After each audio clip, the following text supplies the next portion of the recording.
Nous avons été reçus par son Excellence le Premier ministre aujourd'hui dans le cadre de l'évaluation des contrats d'objectifs assignés au département ministériel, au ministre. Nous avons été évalués, comme je l'ai dit tantôt, autour des objectifs qui ont été assignés au titre de l'année 2024. L'évaluation s'est très bien passée. Nous sortons satisfaits des échanges que nous avons eus avec son Excellence le Premier ministre autour des axes majeurs qui ont été déroulés au cours de l'année 2024. Des réformes ont été entreprises au niveau du département ministériel et ont parvenu à des résultats globalement satisfaisants. Également, des actions majeures ont été posées au sein du ministère afin que le secteur de l'énergie et des mines puisse répondre aux objectifs qui ont été assignés au département.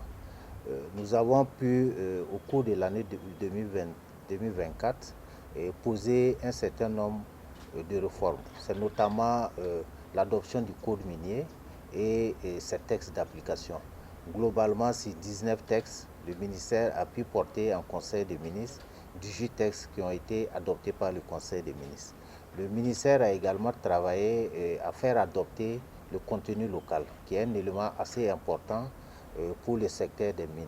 Le ministère a également travaillé à ce qu'un certain nombre de leviers qui sont nécessaires dans le cadre du développement du pays soient mis en œuvre. Il s'agit nécessairement de la question de la lutte contre la fraude, et à ce titre, des résultats très importants ont été engagés par la SONASP, parce que c'est une prévision de 500 kg. La SONASP a pu réunir au total, au 31 décembre, plus de 8 tonnes. Donc c'est des chiffres le pays n'a jamais connu ces chiffres. Nous avons également travaillé dans le côté énergétique à poursuivre le programme de développement du programme nucléaire, qui est un élément assez important et qui va favoriser la souveraineté énergétique du pays.